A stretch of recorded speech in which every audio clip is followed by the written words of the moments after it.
I think what I love about Charles as well is that he is really open himself to learning as well.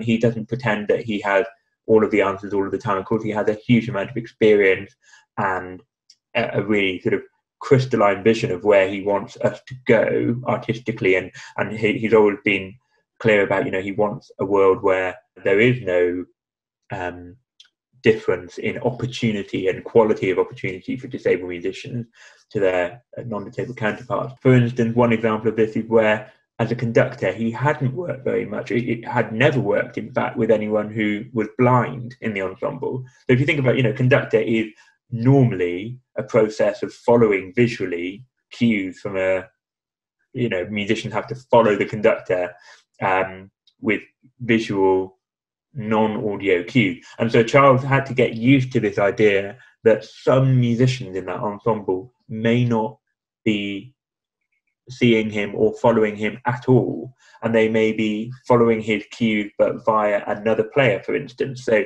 if you're a viola player, you might be listening out for an in-breath. So as Charles gives an upbeat into the start of a piece, you might be listening to that or feeling, like almost sort of by osmosis, that sense of, and there's a downbeat. It's a fascinating process, and I could talk for hours and hours just about that whole idea. But Charles, what I love about Charles is that he's not someone who feels he has to kind of micromanage that. He allows the player to find their own way of delivering the goods. And that may not always be in the conventional way, but it is, as long as it works for them, then it works for Charles, which is just wonderful.